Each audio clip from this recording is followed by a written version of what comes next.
Hello and welcome back to the Magical Lane. Today I am joined again by our lovely Erin Delaney. She is a writer, coach, teacher, and women's empowerment leader. And we did Female empowerment is a good way to say it. female empowerment. It includes youngins too. Yeah, female empowerment leader, coach. Yes, leader. I like that. Both. We did a part one. This is our part two. If you haven't went and checked out that episode, I highly recommend it. And we're going to be diving into deeper aspects of that episode. So go watch the first one. If you already watched it, welcome back. And Erin is going to start this episode with a beautiful excerpt. Okay, so it's an excerpt from a book called Molly Top's Teen Guide to Love, Sex, and No Regrets. It's just the prologue, and the prologue is profound. It's a small book, one that I recommend to parents a lot, moms and dads of teen girls. Actually, boys too. So here it goes. The microphone waits patiently to amplify my voice. I'm nervous because I'm about to give the valedictorian speech at my high school graduation, and I'm pretty sure I'm going to offend some adults, maybe all of them. Hello, I say enthusiastically. Hello, the crowd cheers back. I like the feeling. It is our time, I yell to my classmates. My fellow graduates scream and shout. We need to thank all of you family members and teachers and the administration for your love and support. I say like every other valedictorian is saying at every other high school graduation across the land, and I mean it. While I say the words, I'm deciding if I'm going to have the guts to say the rest. I do, but I better warm them up some more. You've given us so much, and we're going to need it. We've faced some very difficult challenges, but you've given us most of the tools we'll need to do awesome things. Everyone cheers again, and I think they're ready. If you love your graduate, if you're proud of your graduate, then stand up, I demand. The entire crowd gets to their feet, clapping and cheering. And then stay standing for a moment, I say. You know, I act like I'm just coming up with this idea. There's one thing I think we missed here in high school.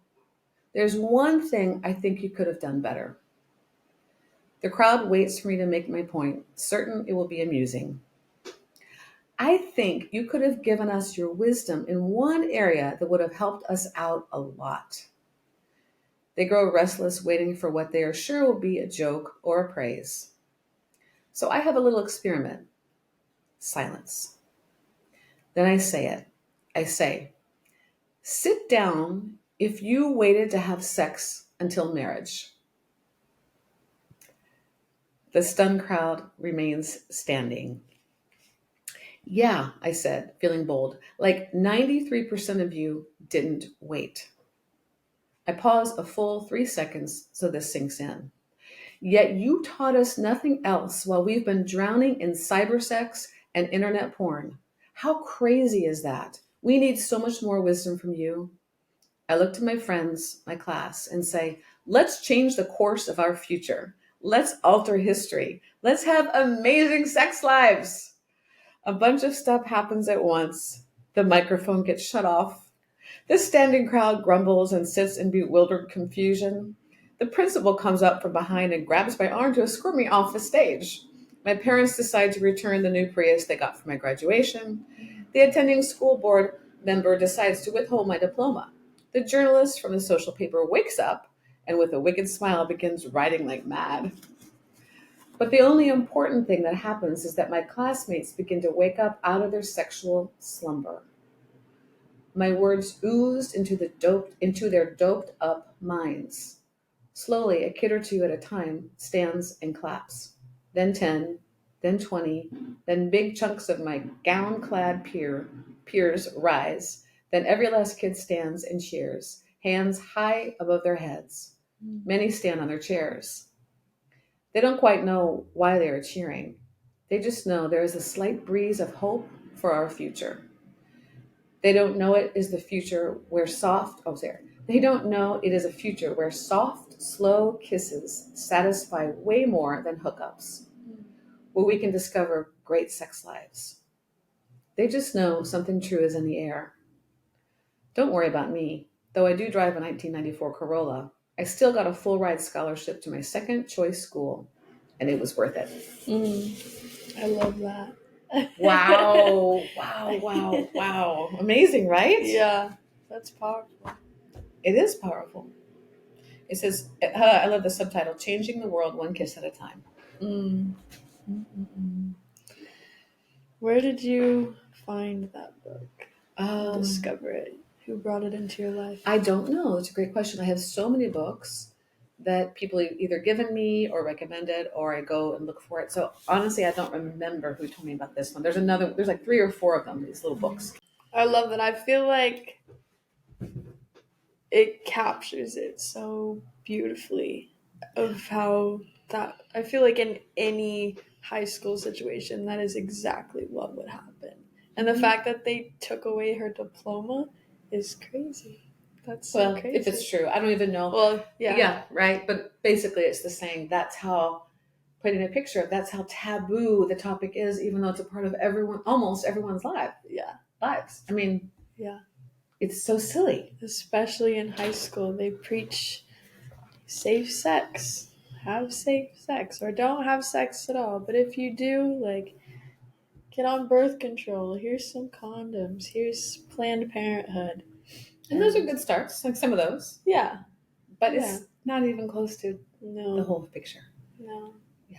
I feel like that it completely cuts out the whole middle conversation of how can I avoid getting to Planned Parenthood. Right. Right. Yeah. What are your thoughts when reading that? Oh my God. Well, first of all, I want to cry, so I had to hold back my tears. Even though I've read it so many times, that's how important it is to me. That's how much I'm aware of what's not taught and what's a huge piece of the problem in the world. There's many issues, I understand that, but this is a big one. It's a biggie. I just think it's brilliant, and it's just the tip of the iceberg, right? It's just all that it is mentioning it, and then there's the whole array of let's get into dialogue. Did I tell you last time how I loved? Did I tell you when I was in high school? I went to an all-girl high school. Tell me if I said this. I don't think I did. I thought it was brilliant because I went to an all-girl high school, and they were all male high schools too. It was Catholic in Louisville, Kentucky, and our teacher, our health ed teacher, was fabulous, Miss McKenzie. I forgot her first name. I loved her. Everyone loved her.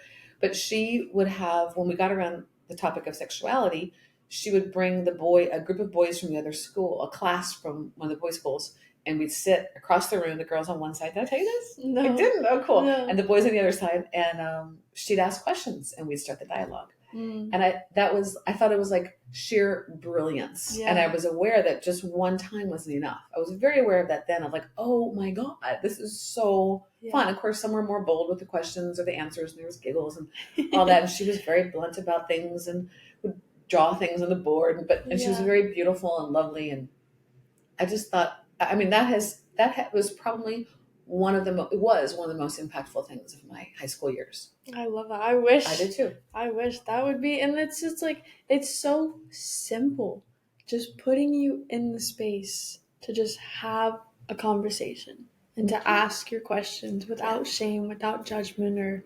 there could be shame and judgment. Yeah. And that's okay, because that's a part of it. Like we learn that. Yeah. May I? That's the part. Maggie and I had a conversation when she first came over, and it was a lot about how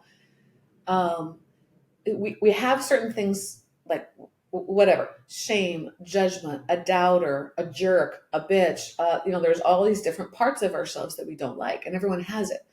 So it has some variation on those themes. And this is another thing. I know I'm jumping ahead a little bit, but somehow it just feels like the right time to say it. It's okay. That and this is in my studies too, of things called voice dialogues or parts work, about acknowledging those parts of us and moving deeper beyond just the label. So there's the label jerk, or there's the label shame, or there's a shameful part, there's a jerky part, there's a bitchy part, whatever. And turning towards them. So what we tend to do is to cover them up because we don't want to talk about it. We don't want to have it revealed that we're doubtful or that we're all those things or any of those things. And then, the downfall, of course, the worst case scenario is that we cover them up and we use self-damaging tools Yeah. to squelch it, whatever, getting addicted to alcohol or drugs or all kinds of things, right? Eating and sugar, and we're all addicted to sugar to a certain, well, not all, but mostly addicted to sugar. They say that's the highest, the biggest drug of all. Yeah. But, or attention, or validation, or like there's all kinds of addictions that we all have. But until we turn towards them, so we try to kill them off. Like, oh no, I'm not that. I don't want anybody to see that part of me, or I'm ashamed of that part. Yeah. But the place of turning towards them and like, oh, and then having a dialogue with those parts. Or even better, like we're in a group situation, like with safety created and a container created of letting that come out there in the midst of each other is so freaking powerful. I'm not saying it's going to be in a high school class, but that's one of my aims. It's it's part of what I do, period. But to have people in person doing that, adults. I was in an adult circle where the women, brilliant woman whose name I forgot at this moment, but she came to a home I was living in and held the event in our workshop space. The women were in the center, the men were on the outside. She was asking questions of the women in the center as the men were listening. Mm. And then the next day it was reversed. Yeah. The men were in the center, like that. One of the most powerful things, because you just get to see the humanness underneath the image or the acts or the, it's so easy to judge and assume, oh, it's just that, or she's just that, or he's just that. It's like, no, my left ear always itches. I noticed in my last video that I don't know if it's a nervous habit or what, but anyway, I'm trying to not do that. See, I have shame about that. I'm drawing attention to the fact that I scratched my left ear for some weird reason. Anyway, turning towards those things, and then we even get, and the next steps is to go deeper behind it. Where does it come from? Yeah, because they all come from protection. They're protection tools. Like someone saying they're the jerk part of them that's unkind and whatever. It's not just that. There's a reason why. Oh, it's a protection. Yeah. Oh, what are you protecting? Oh, got it. That makes sense. So you had to have that part. You have to have that shield, or the bitch, or even the doubter. Oh, it's a protector, so I don't get too excited. So it holds me back in life, but it keeps me safe. Oh, well, what if you could change that? What if you could have a dialogue with that part without killing it, and have it be on your side? Yeah. Like in a course I took, they say, what if you upgrade its role? Yeah. That I could go on and on about that. Well, no, I want to dive into that because I feel like I've been, as you mentioned, for me it's the doubter, and I've been observing just within the people in my relationships around me. And you say having that dialogue, what can that look like? How can you start to face that? So for example, I'm a doubter. What would you say is the first steps to acknowledging and kind of breaking through Befriending. that? Yeah. Befriending the doubter. Yeah. What does that look like? Beautiful. There are different ways. There's a man named Tim Kelly who I studied with, and he does something called voice dialogue that comes from, I forgot the couple's name, somebody, voice dialogue or parts work. And there's a lot of people that teach this. There's something called internal family system that also works with this. But in the simplest terms, like what I teach the girls when we go into this part of it, is to literally have a written dialogue. So you can name your doubter just doubter, or you can name it Debbie Doubter, or you can animate it, right? Have fun with it. You can even dress as, some people go all out. It's very funny. There's my left ear itch. Okay. So, I don't know what that's about. It's okay. I know it is, but I just want to dress it. It's so weird. Anyway, so Debbie Doubter, or whatever, Daniel Dumb Doubter, I don't know what you want to call it, right? But you literally have a written dialogue, like it's like you're looking at a screenplay. So you might call it DD or something like that, and you put your name and say, hey, can we talk today? Sure, and whatever, and then just see what happens. Why are you here? What is, like, you'd ask things like, what do you what is it that you want, or how are you beneficial in my life? It's always best to start off with something positive. Yeah. Always. Yeah. So why are you beneficial? And then you can go, oh, right. What are you protecting me from? What are you protecting me from ultimately? What do you want from me most? I want you, it's generally going to come somewhere around. I want you to be safe. Of course. Yeah. Of course. Your survival, your safety, your protection, all of that. I mean, all of them. So, and then you can start playing with that and digging in deeper. When did you first come? Oh yeah, I remember that incident. Oh yeah, blah, blah, blah, blah, blah. And then it could be, hey, I mean, I've done this before. So thank you. So I noticed that you helped me in this way and this way and this way. Like, that's so great. Like whatever it could be. And then it could be something to the effect of, I'm noticing there's a problem though, because that I can't move forward with this. So can we talk about a better role for you? Like, because usually they're a little bored with it. I mean, they're not really an entity, but they kind of are. If we play with it within ourselves, they're real. Yeah. So you could, have the dialogue around upgrading to, would you be interested in upgrading? Like doing and still protecting me, but what about if it looks like this? And I'll ask you a question. What if I turn to you and ask you a question? Like, ooh, do we trust this person or something? I don't know. Yeah. Making it up. Just redefining the relationship. Redefining their role, maybe redefining their name, especially if it's negative. Like, how does it feel that I call you this? I mean, are you interested in a better name? Like you just play and see what happens. I mean, the dialogue is, it's rich. And, according to each person's character, like I noticed, because I work with this with clients, if they're kind of a funny person, their characters are going to be hilarious generally. And then they'll have a really serious one. I mean, it's so fascinating. It's just different for every person. And so that's one way to start working with them. Like, have them on, I like the way they speak of it. I like, have them on your team. Like, what if you had a team? Because they're on your team no matter what. They're like, all those negative parts of us, they're on our team. You better believe they are. That's right. But it's more than that. That's right. Angel, devil. And it's like turning towards that darker ones, or the shadows. This is shadow work. It's one piece of the shadow work. Yeah. Because I love that place of, I'm not going to go there.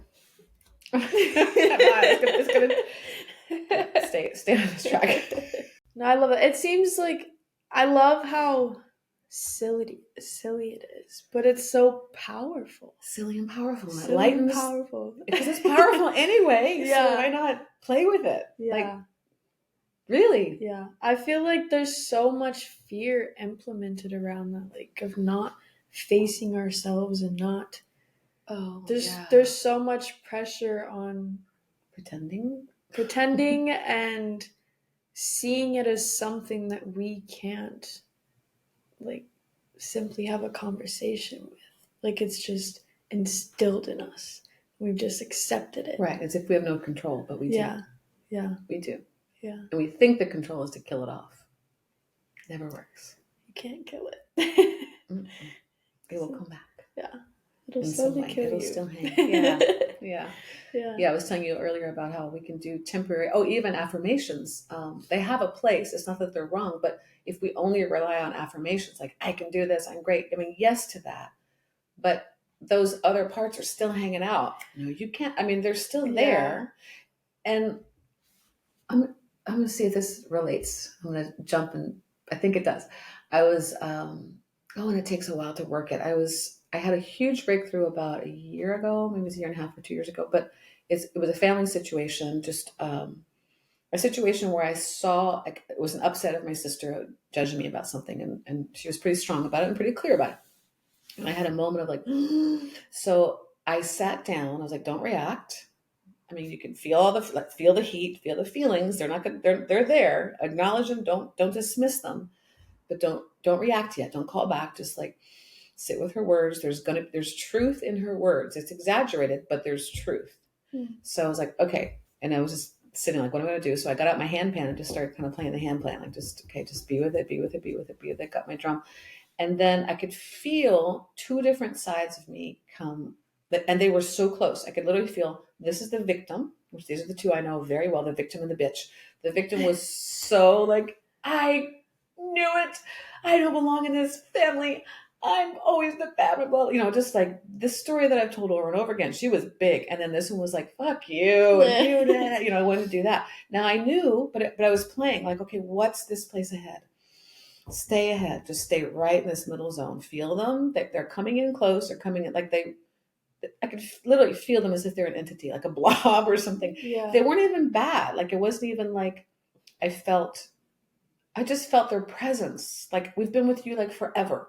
Like we're here, we're here, we're here. We're standing for you. We're fighting for you. We love you. I could feel love from them or care.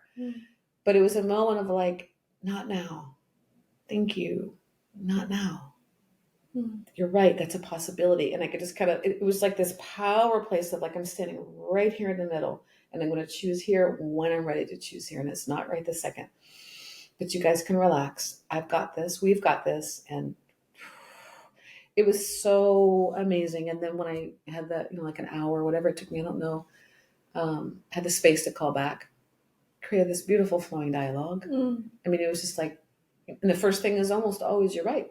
Yeah. There's a piece of what you're saying that's right. Yeah. And that's when I started naming the bitch Elphaba. And if people know the wicked, it's the wicked part that I can go like impulsively into anger, and then all shit happens. I've done that since I was little. My impulsive anger is, doesn't always help. Let's just say, it has a place. It has a place. Elphaba has a very powerful place. She's noble. She's amazing. Definitely. And she needs to find the right times and the right places. Yeah. As she does. That makes me question, whenever you were feeling into those two sides of you, what chakra energy was that coming up in? I have no idea. I don't think in terms of chakras much, but I could definitely feel it. Oh, I definitely feel it in my throat because I wanted to blast out some things or cry. Heart, I would imagine. I would imagine these three center ones would be a piece of it, but who knows? Yeah. I don't remember. The reason I asked that is just because I know a lot of around sexuality, it stems from root chakra being blocked. So I was just curious how that relates to those two sides. I don't know. Us. That's a great question, but I don't know. Not that I don't know it. I studied it with yoga. I know them. I'm aware of them, but I don't often think of what chakra is activated. Yeah, don't know.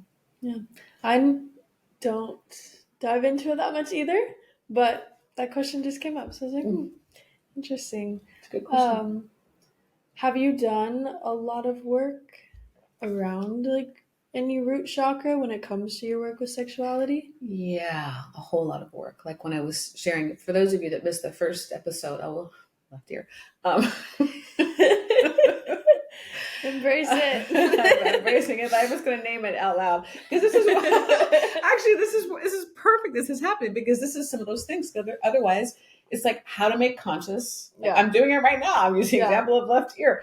So just how to make conscious habits. Yeah. Sugar, want sugar? No, I'm going to do sugar. Okay, turn from the kitchen and go get some tea instead. I did that just recently. It was so good. But so it's that. But until we name it, doubter, there it is. Oh, there's the jerk. Oh, there's the bitch. Just naming it. So the question was, the first episode I talked about, in a nutshell, one of the things I talked about that was really powerful was how my daughter had sex at a young age and how the benefit of that, actually there's two really important pieces that I missed. Can I start there and then go right back? Okay. Yes. The really important piece that I missed when I was telling that story, which is basically me confronting it, us talking about it, her telling me how I'd been shaming her, how she looked, how she dressed, and just doing basically doing what my mother did to me. And I was mortified when she told me. I was like, oh crap, like I didn't even know it. That's how habitual things are. So I was in this very open space and just let her talk and owned it and heard it, and also heard the impact that it had on her. And one of the biggest impacts is when she said, you don't stand by me. You criticize me, you lecture me, you don't stand up for me as a female and my expressions and my choices. So, in my nature. So, from that place, I really heard her words. And even though I was still her mother, she was still young, I still had guidance and boundaries and like that within the house and within our family. I threw myself into my own sexual healing work to clear anything in the way that would be in the way of my being an ally for her, no matter what she goes through.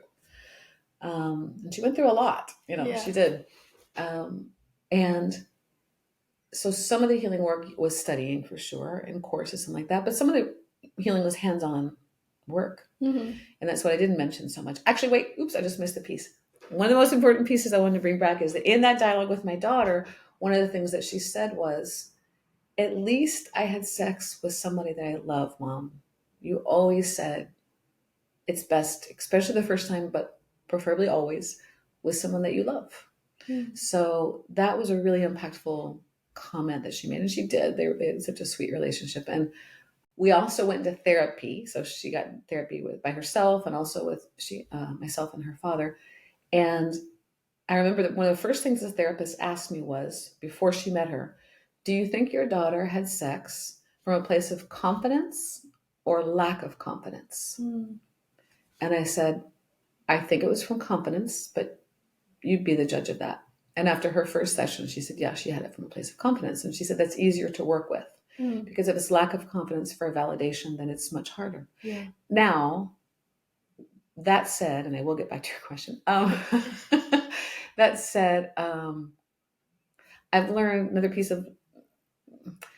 a lot about, this has to do with the parts work, because I've learned a lot about how we have, like, every choice we make, there's many reasons why we make it. You look so pretty. I'm just looking at your eyes. You look so sweet and so innocent. Like, telling you so sweet. Every that moment of sweet connection. Every choice we make, there's more than one reason why we make that choice. And some of them are ego based, and some of them are intuitive and wise based, and all the in between. So examining that. And I've learned to examine it quickly, like what's the main intention, and so all those pieces. So it's not to say, yes, my daughter chose it from a place of confidence. It doesn't mean there wasn't also a bit of validation need in there too. Of course there was. So it's like it's not all 100%. I mean, I'm not doing this. I remember I wanted to do in my daughter's Waldorf school. She'd been there 3 years, and we were leaving that school and we were moving to California. And I loved that school so much and gave to it, and they gave so much to us. It was just an extraordinary, beautiful experience in Louisville, Kentucky. And I wanted to give back, and so I had an auction. I said, I'm going to raise an auction because I knew they needed money. I'm going to do what I can do, and we're going to have a great auction. And I was inspired by this other auction that was made from so much love, and they had incredible musicians there, and just this incredible experience. So I wanted to imitate that. So I went to this retreat center for the weekend to just plan it, and I asked that question: what is my reasoning behind it? And I put it up on a board. I was with another friend, put it up on a board, and of the 5 reasons, one of them was because I want to leave like a legacy behind this school. I want to wasn't Erin amazing? That was one of them. Of course it was. It wasn't the first one. If it was the first one, then I would have been concerned, and then I would have worked with it a little bit. But it was maybe the 3rd or 4th. But it felt really good to just acknowledge, of course that's a piece of it, because we're human and that's a part of us. But the top was to give back to the school because of what they gave to us, and then to help them in the ways. And then it was to create an enormously fabulous environment where the families gather and have fun like that. And then there was that one of the ego, and I forgot what the 5th one was. Your question. What was it? Oh, so yes, the healing work was and is still, although it's on a little bit of a pause, but it's not that it's complete. But the hands-on healing work, there's some, especially in California, we're in California, but not only, there's incredible healing work for shame, incredible healing work. I mean, there's definitely the talk therapy, but I love somatic therapy much, much better. So different kind of, what is somatic? Somatic means, it means physical, bringing into the body, bringing in all that. I gotta look it up. Actually, can you? Oh no, you can't. Okay, I want to get the correct definition. Relating to the body, especially as distinct from the mind. So, a lot of somatic work is when you have a reaction to something, feel it. Where is it in your body? Where does it look like? What does it feel like? Like that. Is it kind of similar to Reiki? Or Reiki is That's a great question, because I remember asking that question once about, is my body work a piece of somatic healing? So it is, Okay. but that's not exactly what it is. But it is. In part it is. But usually in the psychology world, or psychosomatic work, it's letting the body tell, listening to the body, because often we go into the mind first. And so it's the heart and the body, letting that speak and see. There's something I did, an example of it is this class I took once. It was so cool. It was called, I forgot, body, soul, something. But we did dance from a unique place of, we warmed up our body, and then it had to do with, now notice what part of your body wants to move first. Just notice what really wants to move. And for me, it was my gut, it was my belly. I was like, what the hell? So I was like, all right, my belly, yeah, I was like, I don't know what this is, but there was, because it was, I think they led us through a little meditation of what wants to get healed. So I started doing this belly thing, and a partner witnesses. And I remember, and then what you get to do was, as you're moving with belly leading it, you let a story come out. And the story was super clear. And I was surprised by it. And what it did was it twisted the story around. I'm gonna go for the story, shall I? Why not? It'll explain this more fully. So the story that arose as I was moving from my belly was, the time when I was in high school, and I upset my brother so much that he came into my room and he punched me in the gut. My young brother, yeah. He was so angry at me, and it was like hitting me. And I remember him punching me in the gut, like, oh my God. I was in a brawl. I'll never forget that moment. So, we resolved it superficially, but it was still a resolve of, by the end of that, a couple months later, he asked me to be his sponsor in this thing. There was a lot of love. But what never got resolved was why exactly that happened. Now on the obvious level, it happened because I did something that pissed him off, and I had done it enough. And that was like, fuck it. I've been there. I've done that before too. I didn't punch him in the gut, but I've definitely done something similar. Blasted out something that was just mean as fuck. But it was like, when you hit your limit, you hit your limit. So that's there. But also what was underneath it, as I was telling the story, it was so cool. Another whole layer was, the anger wasn't all, so funny. I don't think I have told this story, but not for a long time, and certainly not to an audience. But I got the message as the words just came out. The anger he had towards you was not just towards you. It was the abuse in your family. It was the anger of your father, his father, your father, our father. Huge anger there, huge abuse stuff happening there. Anger at the mother, anger at his teachers, anger at, his Tourette's, or, it's like there was so much anger in him. And it came out on me. And then what came was, you were the one, besides being a catalyst of being, an annoying big sister, I was the one who could handle it. I was the only one that could take that punch, because my constitution is strong, for one, but also my role in the family was just this warrior role, and just strong as fuck. For better or for worse, there's some things I've had to soften over the years, but it was, I'll take on the battle. I've got, so on some level I had a shield that he could punch me in the gut and I could survive it and be okay. Of course I could survive it, but so to tap into that little extra piece, I felt proud that he did that. Oh, I'm so glad that he chose me. Again, I played my part, believe me, but so that's a piece of somatic. But you can also do, literally, there's somatic work that works with the genitals, in a very safe environment. And, you have to be careful who you choose, I imagine, but I've always been led to extraordinary people. And there's been a lot of healing, literally even a place once of this man tapping into one place that he touched, besides just weeping, but I could see it flash before me.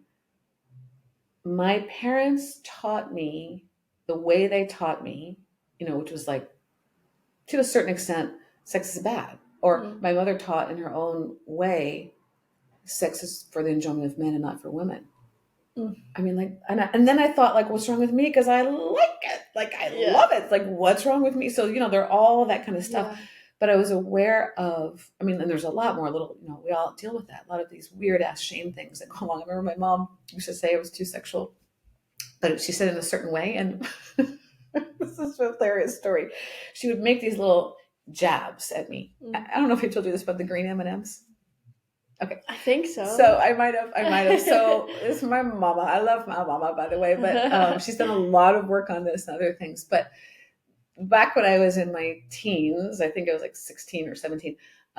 Back then, I have no idea if they still do it. I haven't had an M&M in years, but it used to be green M&Ms make you horny. Do they still do that? Have you ever learned that? No. Okay, good. I'm glad. Actually, it's kind of stupid, but so I remember my mom and I had just done a dance performance or for something, and we went to a party afterwards, and someone was giving out M&Ms, and then she said, don't take the green ones because I'll make you horny. And my mom said, oh yeah, Erin doesn't need any of those. In front of the people I was dancing with, some adults and some my age, but most of them were older. And it was just that jab of like, something's like it was wrong. Yeah. And she didn't know, she didn't ask, anyway. So those live in our body. We store them up. Yeah. Yeah. Yeah. So in that moment, I had the place of not blaming my parents anymore because it's like society has taught this. They couldn't help it. They taught what society taught. And we all do that. And then I even saw before me like the awareness of like, oh, shut down women's sexuality. And then you shut down part of her being, her essence. So shame a woman for sexually, men too, but mostly shame a woman sexually. And then, of course, I end up studying about it, like how when we're shamed and shut down here, it's connected to our brain. Yeah. So it shuts down parts of our brain. Yeah. So very cleverly designed. Yeah. I must say. I have a question. Yeah. I really like this question, and I feel like it ties into what you were saying. Okay. But it's, what advice would you give to women who feel like they have to choose between being respected and being fully themselves? Sexually. Yes. Ooh. First of all, I hope no female is ever in that position. Yeah. And yet we are. Yeah.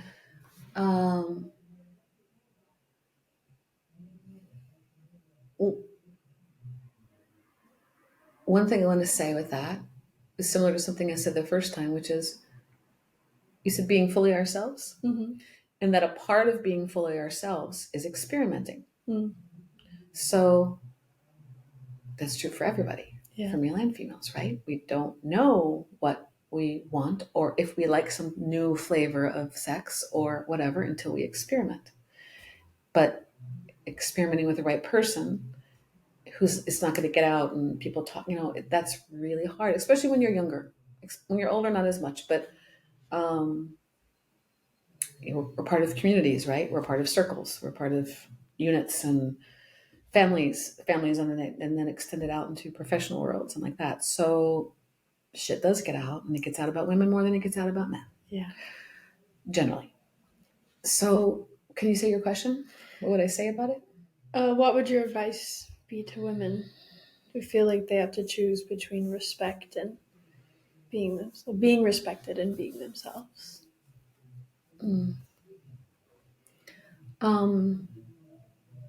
I don't know there's an answer, but what I would say, it's such a great question. Well, the biggest one is know yourself. Know thyself comes immediately. And so in terms of respect, we don't know for sure. Like, that's a loaded question. It's such a great question. Every question you have is so good. Thank you. There's the self-respect, which comes with our lineage and loaded in society stuff, right? So there's that, and then there's whatever they're holding. So that's really tricky. I think as best we can is the dialogue and the communication before, and there's no guarantee. Before what? Before you choose the sexual act, because I'm assuming that's what you're talking about. Like, for instance, getting in alignment and having some agreements around it about what's spoken and not spoken. Now it's much harder when people are younger, because they'll break it because they're still into like validating. The guys want to be validated. Ooh, look at this picture of this girl. It's gonna be broken. Yeah. So, or not guaranteed, but likely it's going to be broken, and sometimes innocently. And same into adult life. I would It's say a risk. It's always that risk. Yeah. Maggie, it's always a risk. Yeah. And it's the self-respect that's the most important, though. And that comes back to that place of, why am I doing this? And yeah, it's like constantly asking, why this? Why this person? Why now? Why this? Is it because, let's just say we're craving something and experiencing something, let's say a threesome, or let's say whatever, there's something unique, something different. Who we choose is really important. How we dialogue about it is really important. Studying about it a little bit is important. I took a course on how to, my husband and I took it. This is TMI. I'm working on TMI. Anyway, there are courses and books, and there really are. Actually, this is really important. Sorry, just have to laugh at myself. It's really important because that's where, this is exactly why I do what I do, because there's this industry, which includes the porn and all the unconscious choices and the damaging choices. It doesn't mean it's all unconscious and all damaging, but there's that blind way of going about it, which kind of goes along with, as a whole, the repression of the female or male too, by the way, but just distorted perceptions that they're not even aware of, or they are, but they don't give a shit. It's just like the gratification that there's just the unconscious, non-dharmic way of going about it, which is generally what's more accessible. Yeah. But, well, not even generally, it is accessible, or that's what people go to. But then there's this whole other field where people have done a lot of work and a lot of healing and spent a lot of time writing down things to get clear. If you want this, take the time to do this, to dialogue about this, to make sure this, like STIs, for instance. I mean, even for a deeper relationship, you're like talking about each other's sexual history is going to be really important. Yeah. Including the shame that they hold. Yeah. How does your parents talk about sex? Like all those questions. And of course, we're not going to do it with everybody. Yeah. But I feel like you'll know when it's the right person to have those conversations. I think so. Yeah. I think so. And if not, you can, I mean, the demand's a big word, but you can demand it or say, sorry, this is what needs to take place. Yeah. For me.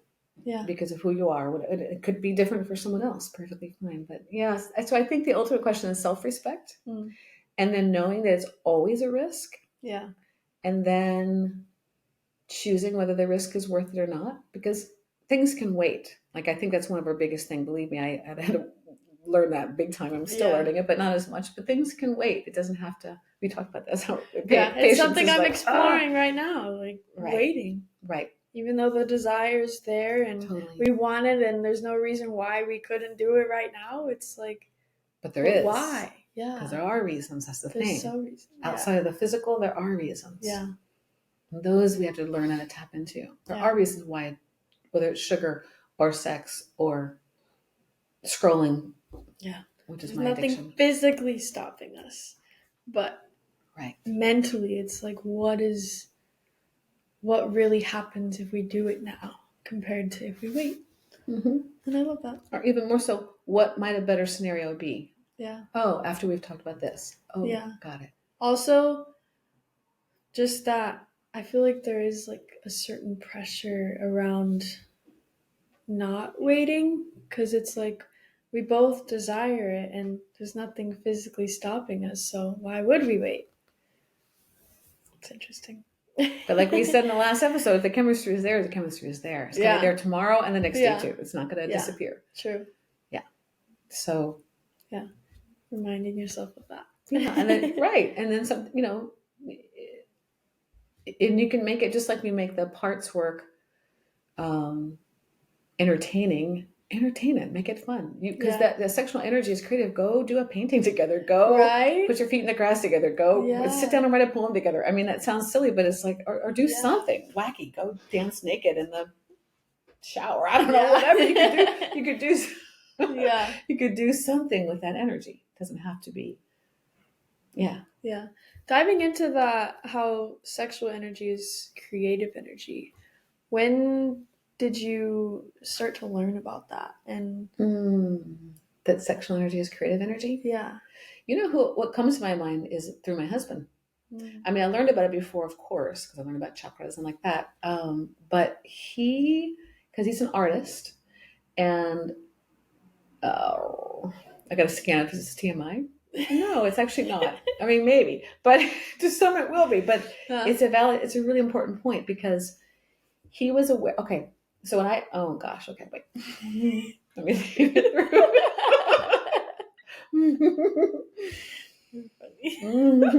Oh, because here's a scoop. Here's a scoop with my brain. I'm just gonna go for it. With my neurodiverse brain, every story has, if you expand it, there's a reason. So I want to give it more context before I go into it. You know, it's like, but like, no, it's not appropriate. The context is like really good, but no, not now. All right, I'm gonna jump right to the thing.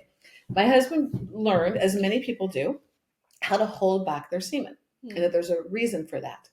So one of the reasons that's taught from an East Indian perspective, I think it's from a Taoist perspective as well, that like when it's, let's see, when it's held in, it goes upward. So it goes internal and upward to the heart, through the creative centers.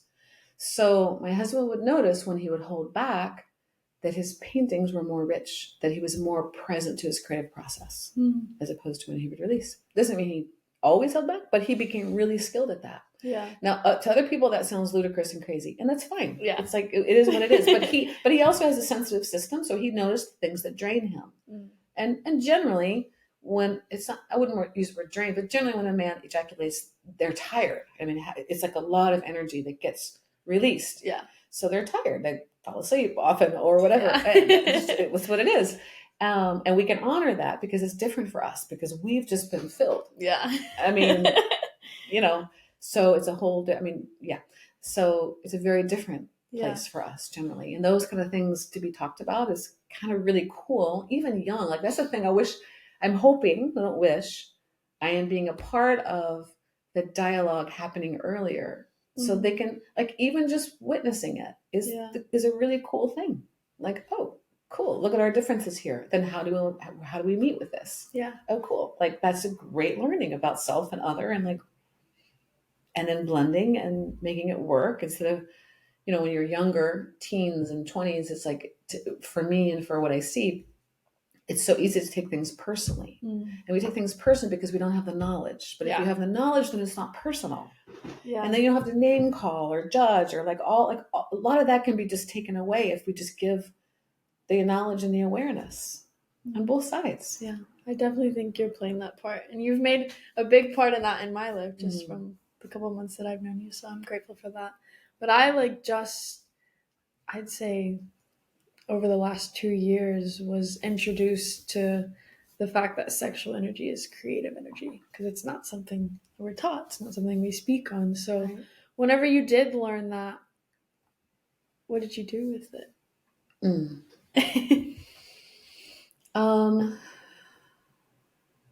I don't know if I did anything with it except hold the awareness. I mean, I created a baby with it, so it's the ultimate creation. But I guess how did that impact? It impacts. Well, okay, so I would say I was always aware that when I would have an orgasm, whether I masturbated young, so that's just my truth. I just learned that this just was easy for me, and I started doing that when I was 5. So it's just what is so for my body, and it's true for some people, and it's definitely not true for many people, and there's nothing wrong with any of them. Yeah. So I would notice how it would bring me alive. Like I would notice that's like thatness, and still I notice that. It's just it's a beautiful charge. It's like colors would get more vivid, and it's just kind of this alertness and awareness. So that in of itself is a creative energy and a creative source. Yeah. I would journal a lot, or I don't know. I don't think I consciously thought, oh, I'm going to go create something. It's just more of, this is a live energy moving from this creative chakra that brings me out into the world, whether I'm no matter what I do with it. So I don't remember actually specifically doing anything with it. Well, it sounds like you were just always tapped into that. I was That's always really tapped into it. beautiful. Yeah. And I love that. Yeah. So for those that are just learning it or learning how to tap into that. Oh, I have one more question. Yeah. Yeah.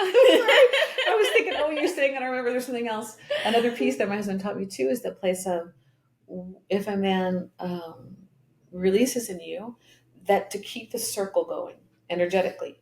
So instead of it just ending there, even if it's by yourself, but ideally the two of you do it together. So keep it, it goes like in through the mouth and then around. It's just an energy to keep that circle happening for a little bit. It's really beautiful. And it actually helps them not be so tired. There's just a energy form that happens. Just like breathing into it? Or even just holding the awareness of it, like as it's being released, of just like circulating it. Yeah. And ideally the lips touch. That's ideal. Yeah. To keep the energy flowing and moving. So that's just something I want to throw in there. It's beautiful. Back to you. Sorry. Just around, so those that are becoming aware of that powerful sexual energy and the creative energy.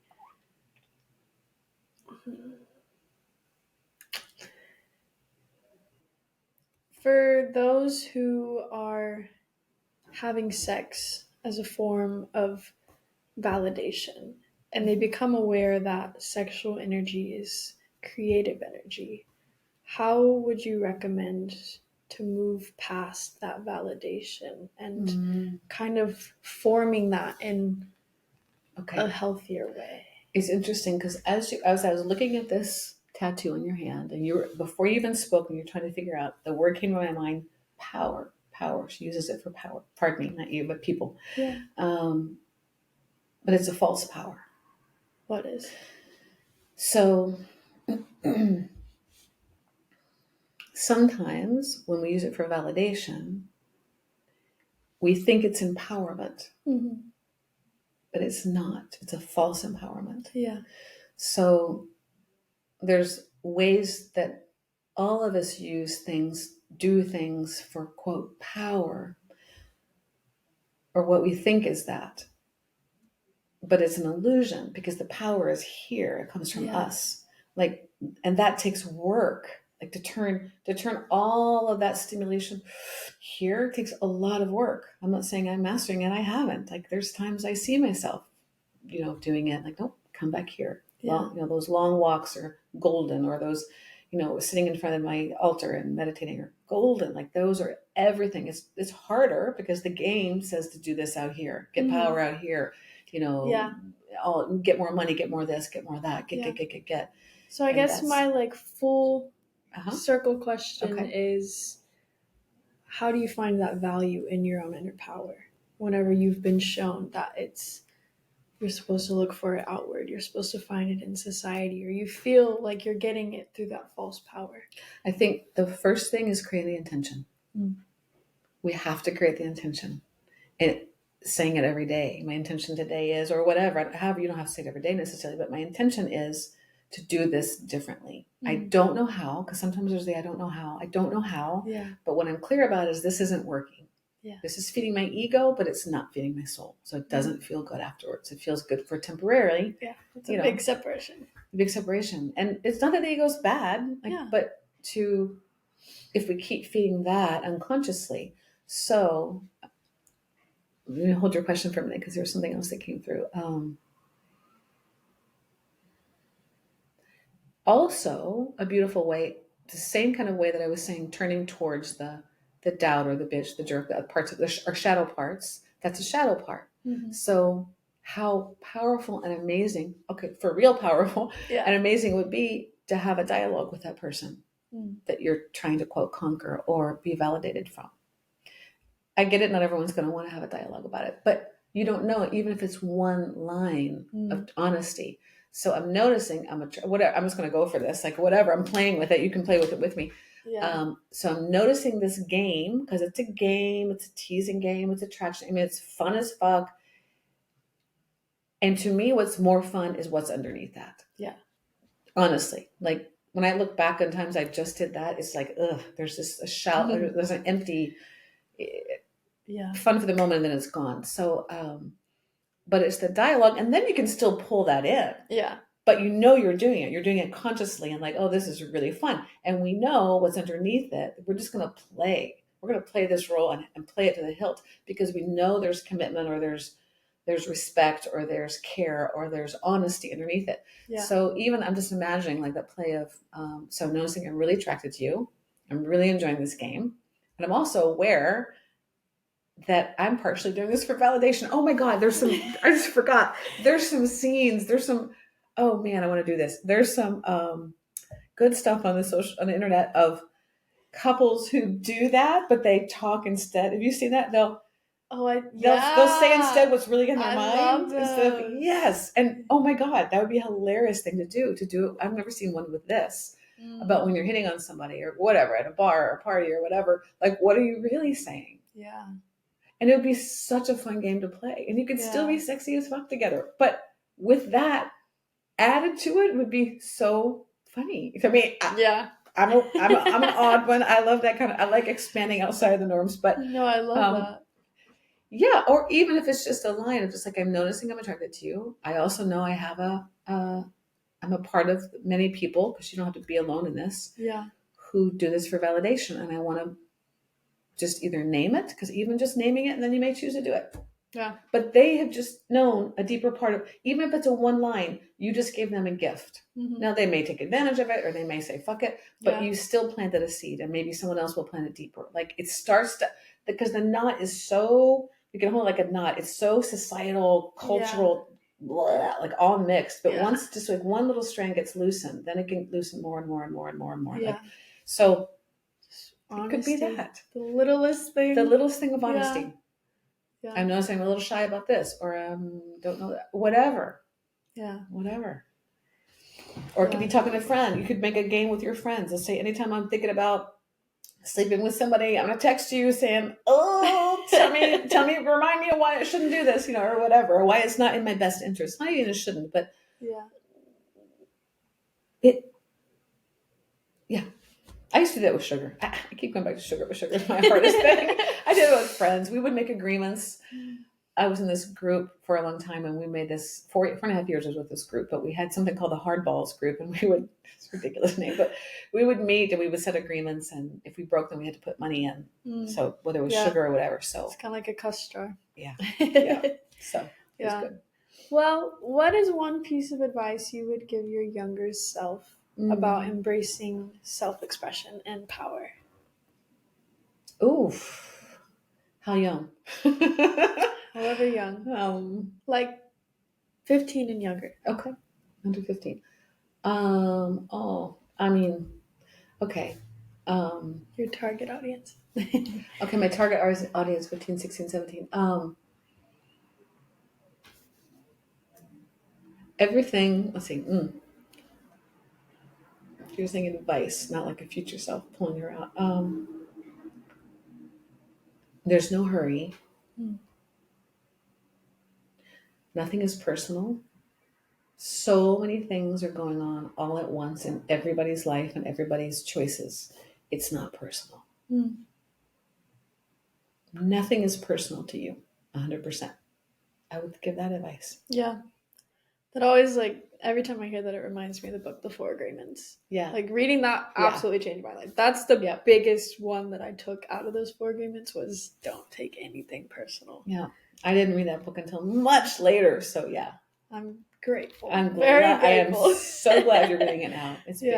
Yeah. Did you read the 5th agreement? What is the 5th agreement too? What is it? I forget. Okay. We'll have to look that up. I forget, but I know it like dives into the 4 agreements more, and then it kind of like I'd say the 5th agreement is kind of like an overall, but it was also really good. It's awesome. There's one thing I want to say about that agreement though. Yeah. Don't take nothing is personal. Is that how he says it? Don't take anything personal. Don't take anything personal. And yet, we are responsible. Yeah. So we do play a part in every situation. So there's a tricky one with that one. In fact, that's always been a tricky one. Like they say, if someone points out your faults, it's really about them. Yeah. Now, they wouldn't see it if they didn't have an aspect of it that they're ashamed of. However, they saw it. So it's there. So it's not that it's not there. So it's that place of yes and. Yeah. I mean, I take that, like, don't take anything personal, like, as in, don't put that negativity on the other person, but take that as a sign to self-reflect. Yeah, nice. Yeah. Nice. So it's But like, don't take the whole weight of it on. It's like, okay, Yeah. that comes from your pain and your wound and yeah. a lot of things. But like you said, they're And seeing there's some truth to it. Yeah, Right. definitely. So it's like, don't take anything personal, as in, don't take it out on others. Right. Do That's that. nice. Yeah. Personal with myself. Nice. Yeah. Nice. As we've talked about a lot, many women feel pressured, and guys as well, we feel pressured to conform to society and expectations around sexuality. So, what is a norm that you once accepted but now rejected? Ooh. Oh, wow. Okay. I would say the biggest one that comes to mind, because I've already said it, is that sex is for men and not for women. Mm. But that's not a societal thing. It was a personal lineage thing. I mean, it was very common probably back then. But Yeah. I mean, I think it's definitely a part of society. okay. For sure. Yeah, it's more for men. Yeah. Oh, you're right. Absolutely. In terms of, oh, yeah. Like, in fact, this is not even something interesting. The question is interesting because even though I was taught that, I knew self pleasure so well, and I knew what I wanted, and we did not have porn or anything like that, that it was never an issue for me. Let's see. Don't want to be too much information. It's never, it was just not, like, okay, couple things. So I'm answering it incorrectly, but I'm going to answer it the way it comes to my mind, because That's okay. I'll answer it this way and then see if there's something else about what you're saying. But I never could understand the girls that said, oh, he talked me into it. I'm like, no, he didn't. You made the choice. I mean, unless they were drunk or something. But it was like, I never believed that, because people couldn't talk me into things. I could never be talked into drinking or drugs or sex or anything. Never. Like, it just was not in my radar, because maybe that's the warrior thing of like, yeah, you're an idiot. No. Like, it was just people. I remember someone saying, like, I've never drank a beer in my life. I just don't. I took a sip and hate it, and never even considered it. But I remember someone saying when I was in high school or college or something, oh, it's an acquired taste. It was just like, why would I acquire a taste for something that's bad for my body? You're just a fucking idiot. I mean, it was just like, That's so real. I just had this strong, but that thing of, no one talked me into anything. Well, see, is it true? I think it's true, honestly. I mean, so, but let me answer the question. Well, then I would just say that's something that I didn't believe in, but I saw it happening, or I heard people say, and still hear people say, I do what he wants, not what I want, or I don't know how to ask for what I want, or just making excuses for giving away their power. Yeah, and just not owning, like, because even when women would say, "Oh, he talked me into it," it's like, well, wasn't there a part of you that wanted that? Like, own that. Like, we like that. It's okay. We like, generally, sex is a wonderful feeling. Right. Right. Yeah. Especially with someone you like. Like, yeah. Why is that an issue? Like, why is it such a, and I get, yes, protection and like that, of course. But other than that, it's not other than that, because then there's, of course, the shaming of if people know when you're young, and even now, I mean, it's just also ridiculously complex. But so please ask the question one more time. I'm going to search and see if there's something, because there's got to be. What's a norm that you once accepted and now reject around sexuality and sex? I don't know the answer. That's okay. And I'm going to think it through. I'm sure there's something, but I don't know. Okay. That's just, again, it goes to show that you were very solid and kind of, I had a strong discernment. Like, that's what someone's always said, wow, you're really discerning. I just have that gift, and I'm grateful for it. Yeah. Doesn't mean I've not made some stupid choices, but even those were experiments. It's like I still made the choice intentionally. Yeah. I'm like, oh, yeah, not that. Gotta experiment. Gotta experiment. Oh, so okay, no, I'm not gonna go there. Go. Have you had an experience where embracing your sexuality led to a major breakthrough in your life? Oh yeah, for sure. I mean, the interesting thing is the term embracing my sexuality. It was just always a part of who I was. Yeah. Like, and it's okay. It was since I was young. So I embrace it all the time, but I hid it more. Of course, obviously, you have to hide it when you're younger. where I had a breakthrough. Well, I would say that experience I was just talking about of laying on the table and Yeah. tapping into people from, here's my ear thing, tapping into uh, other women across the globe. Oh, the breakthrough for me was not only the importance of my own pleasure and sexuality, but also all women. Um, hmm. I guess the breakthrough would be, if I use that term, it would be for me personally, because I was already tapped into it, would be awareness of how important this work is, because I tapped into across the globe of what they're experiencing. So it was like, oh, fuck, this work is huge. I love that. And That's then great. one day I may be able to answer that question that you asked before this, because I can't yet. Yeah. But that's exactly why I'm doing the work that I'm doing, of getting the work for the online course happening, so it can be in other languages, so it can reach other places, so I can go to other places and have these dialogues. So, well, since you've started that work, have you noticed any major breakthroughs through the girls that you've worked with?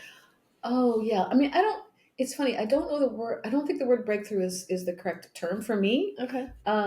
Because to me it's a gradual learning. Yeah. So, and we don't know what was before and after.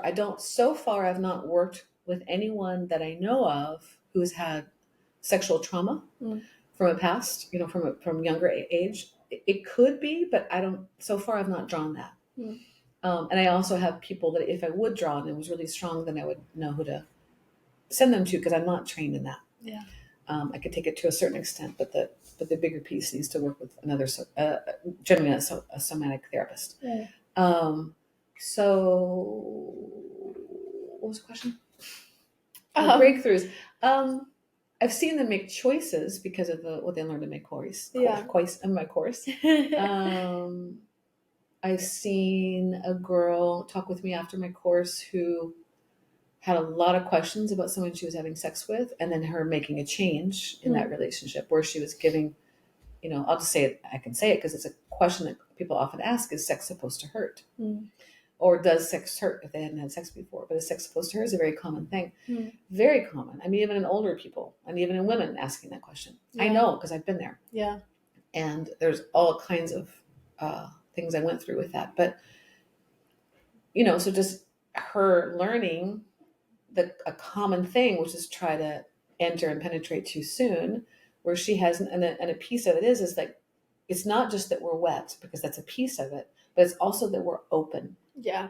And most people don't know that. You don't even know about our own bodies. I didn't know that about my own body. Yeah. I mean, I didn't, generally sex didn't hurt, but there was in my marriage it did at one point. And there was, but I learned a lot about and what that means, that she has to open more. And there needs a bit more time, a little more touch, a little more, whatever it is. So would I say she had a breakthrough? I guess it could be a breakthrough. It shifted her relationship. Yeah. Because she taught him that. Just the awareness, more knowledge. And something else to practice. Yeah, I'd say. And not feel ashamed about. Breakthroughs. Yeah. Actually, it's a big breakthrough. More than you're saying it, and more than I'm realizing it. It's like, no, that's big, of realizing there's nothing wrong with me. Yeah. There's nothing wrong with me. And this has to happen instead. So. I don't know if we talked about it, but I know I heard it on a podcast I was listening to about this big women sex coach. But she said no matter what, it takes women at least 20 minutes to be fully aroused down there. So 20 minutes. It's a big difference. That's why foreplay is important. And foreplay can look a variety of ways, but foreplay is really important. 20 minutes minimum. 2 hours is perfect. For some people. And that's the thing is I love that the 20 minutes, to give the 20 minutes the minimum. And it's different for every person. But yes, but I think as a whole, that's correct. Yeah, I think guys forget that. Yeah. I've had experiences where they're like, all right, let's go. And I'm like, whoa. You haven't kissed me. You haven't touched me. Like, there's nothing happening down here. There's an X on her right now. Totally. Yeah. Yeah. So you need to go down there and pull those apart. That's right. There's some work to do. Yeah. So this is how it works. Yeah. Yeah. Yeah. Very much so.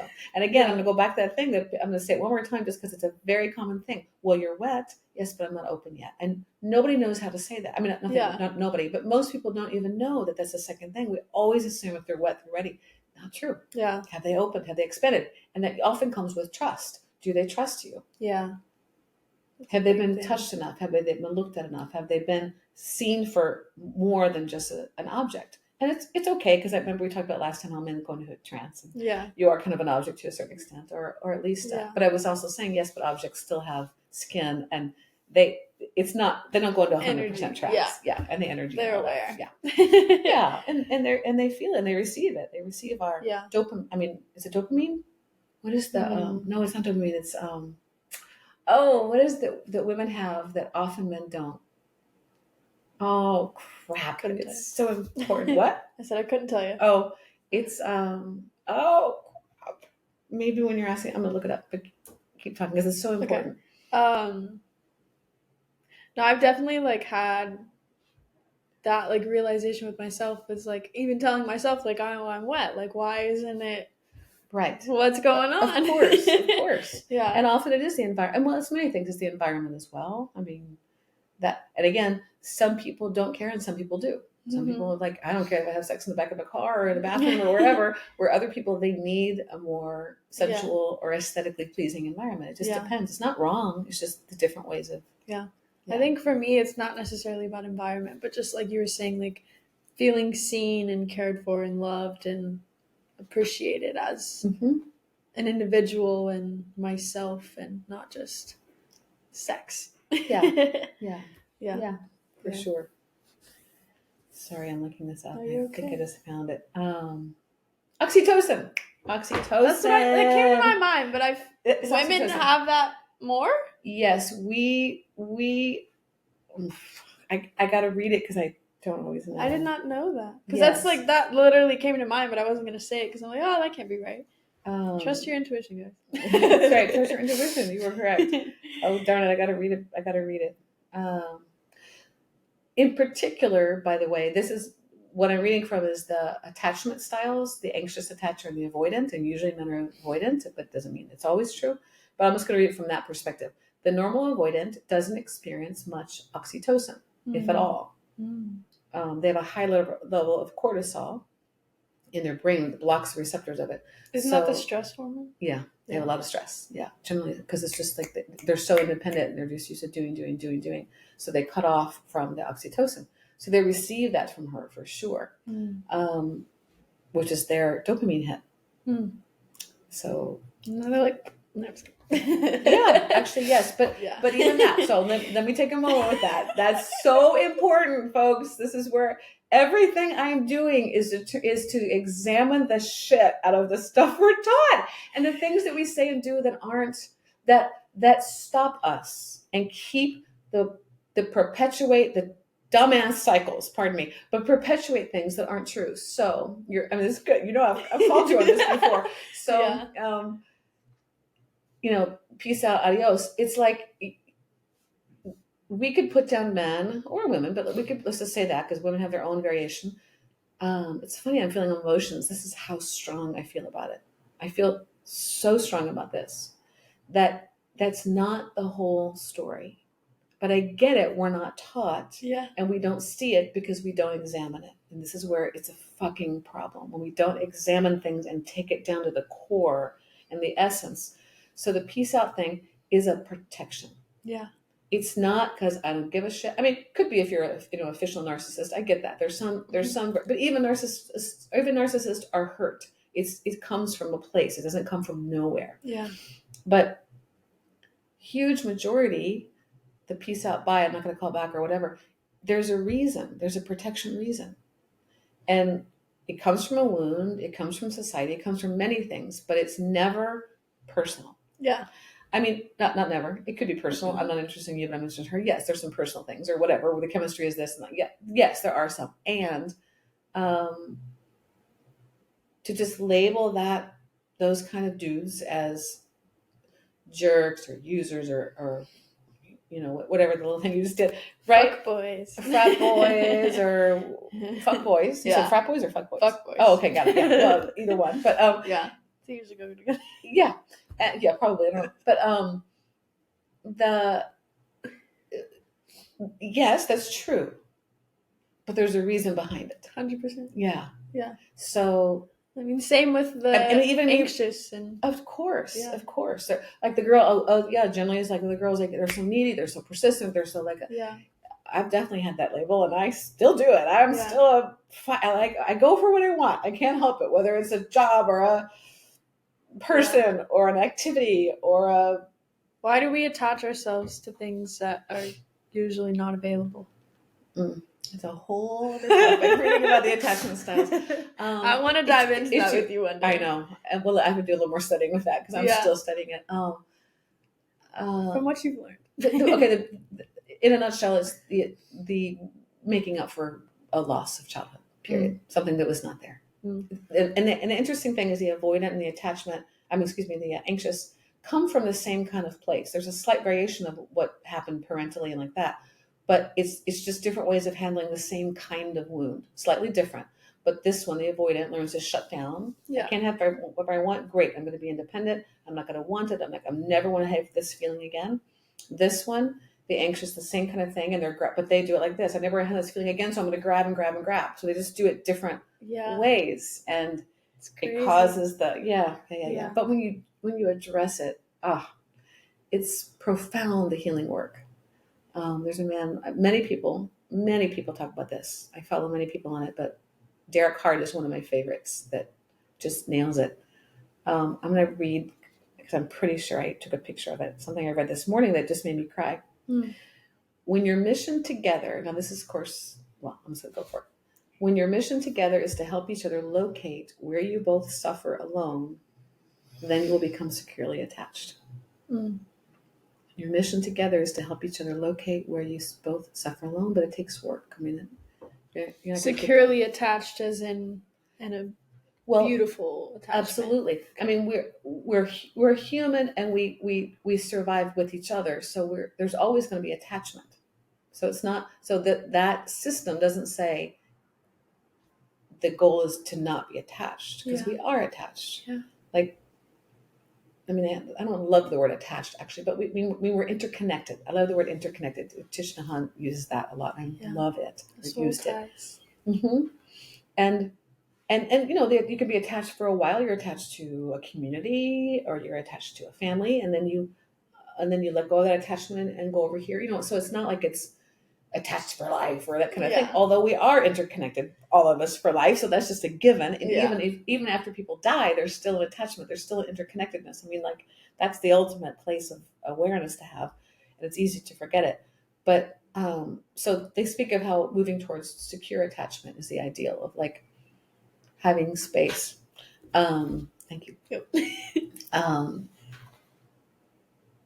You're even securely attached people are going to come up against bumps, but you know how to handle it because you can live without them. Yeah. Because you're attached to you've got your own connection here, and you still, like, this is still important, so let's work with it. Yeah. But there's not going to be that like that happening. Yeah. I noticed in my last relationship at the very beginning, because he gave me that space to open up emotionally and have those conversations, and nobody had ever really done that for me. And so I noticed, like, this big, like, anxious attachment and just, like, so much anxiety within, because he gave me that space. We would have that conversation many, many times, and I never learned how to have that with myself. So when he wasn't around, I would just feel anxious all the time, because it's like I needed you there. So have you had experiences like that? Oh yeah, very much. Oh, always. That's the anxious attacher's story. Yeah. I can't move unless you're here. Like, you can't exist, like, extreme version of it. I need you to make me feel this way, and it's not true. Yeah. It's not true at all. So, how did you learn to We've passed that. A lot of different things. It does come. It goes back again to that place of accepting it first. Yeah. Not avoiding, accepting it. Like I just had it recently. Okay, so I was in the car. I had a moment of leaving one event and knowing I was going to go home. For whatever reason that day, I was downtown. Downtown is not my favorite energetically place. Nope. So energetically, I was just feeling like ugh, and sat in my car, and I had a wave of like loneliness or anxiety come over me. So I just noticed it. I was like, oh, there's this feeling. Now, in the past, I used to think this is wrong. I have to fix it.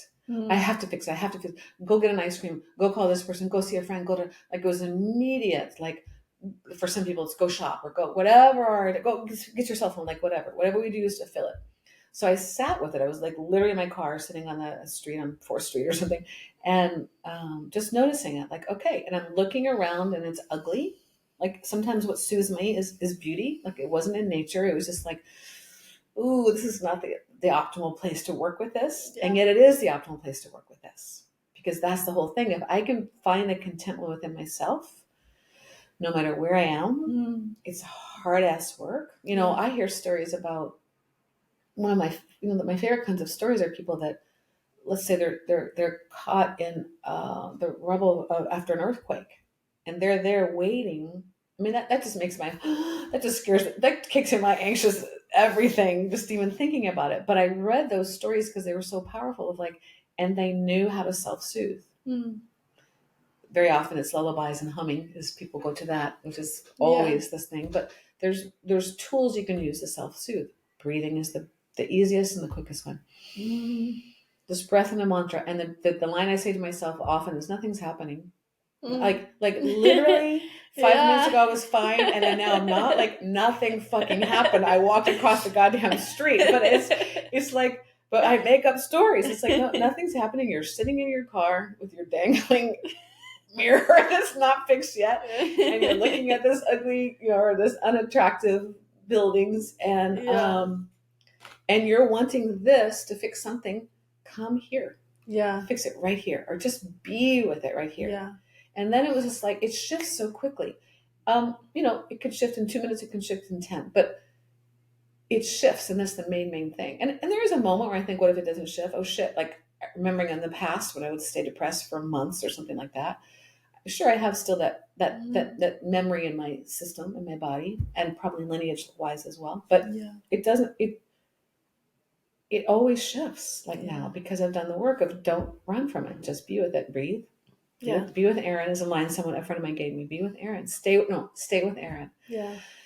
That's something big I'm really working on, because I kind of had a realization the other day of whenever my life got pretty chaotic when I was 16, that's when I started smoking weed, and I've been smoking weed since then, and I've been at a point now where I'm pretty sober, and it's like I get in these like stages of feeling anxious or not knowing what to do with my time, or I'm just bored, and my mind would always go like, okay, just go smoke a blunt, go smoke a joint. And that's what I would do for like 5 years. And now it's like it's become like, I mean, when I first got out here, it was okay, I'm not feeling calm at all. I feel very anxious, so I'm just going to go hang out with anyone and everyone. I'm going to go to every single event.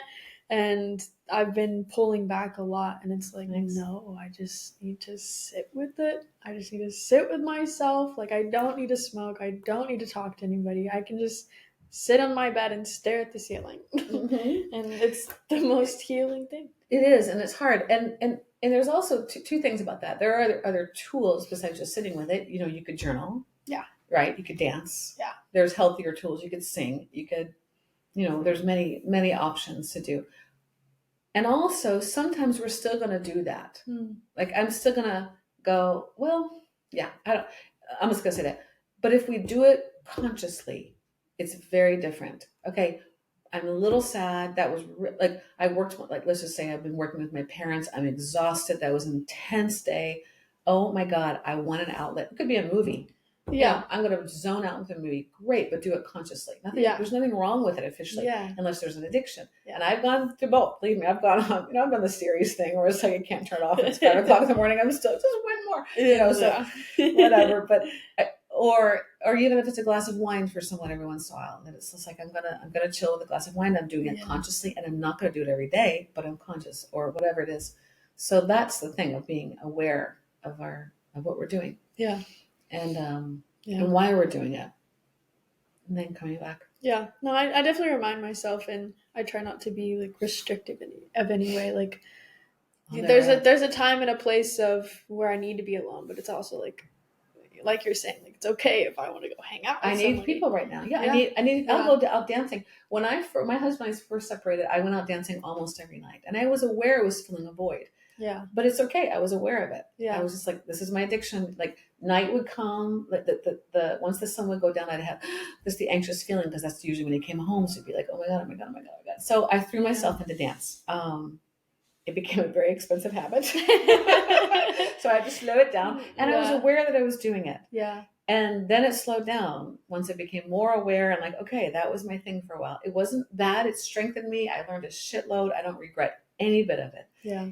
And I lost a lot of sleep. It's very common. Dancers don't come home till 3:00 in the morning sometime. And, I lost so much sleep. So it didn't eventually it hurt my health. But so I stopped doing that. But I still do every once in a while. And even last night when I went, like often, almost every night, I think I could go dancing tonight. You looked so beautiful. I loved your outfit. But I don't. Oh, yes, last night? Yeah. It was fun. It was the first time I wore that shirt. It was very fun. So cute. Yeah, thank you. I felt alive last night. It was so lovely. But I chose it and I was also aware of I want some physical touch. Yeah. And it's not sexual. It's just the beautiful sensual touch. And a lot of us are there for that reason as well. We want connection. We want breath. We want touch. Yeah. And we want to dance and we want to perfect our skill and all of that. Yeah. It's very common. People think people in the dance, like bachata or salsa world, are all sleeping together, and they're not. I mean, I'm sure some are. I don't ask, but as a whole, people are there to dance. Yeah. I mean, especially the women. It's a very common thing that, when we're receiving all the good stuff from it, and then get to go back home to ourselves or go hang out with the girlfriends afterwards and get something to eat. It's just a beautiful thing. Yeah. But I use it sparingly, and it's lovely. I'm just aware of all the reasons why I love it. So, I love that. I love where the conversation went. Me too. It was fun. It was fun. And now I want to talk about your course. Yes, it's been a couple years since I've had my virtual course. And people have been asking, and I've been busy and moving and changing and like that. So I am thrilled to have the course called Body Wisdom. It's for girls 15 to 17. And it's starting in a couple weeks. It's starting on Tuesdays, April 15th for 6 weeks. Yeah, I'm very excited about it. It's at 4:30 p.m. Pacific time. It's an hour and 15 minutes. And we go over content. I wrote it down because sometimes I forget.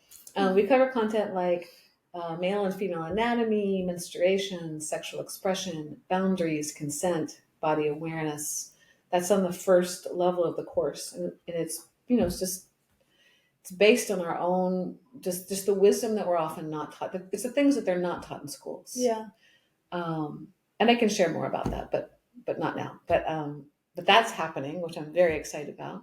And I'll just stop there because there's more. There's more. And then the second level of the course, but we're not going to go there. So can we find that course on your website? Yeah, you can go to empowered-daughters.com/bodywisdom. So you can find the information about that there. I'll link it. Mm-hmm. And there'll be more. And also, I do want to say thank you. And I do want to say that what's also true is that groups of moms sometimes gather together their own group of girls from their school or from the girls' school or their friends, or it could be various schools. But they gather together as long as there's at least 5 girls, anywhere between 5 and 12 is optimal.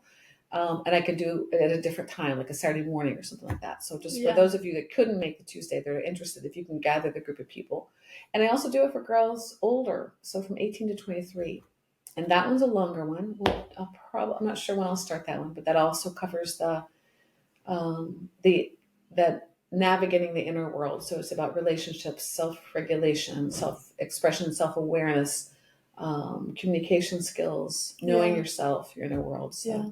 And I'm 22, and I've just been blessed to be in your life. And I'm almost 23, so maybe I'll take your course soon.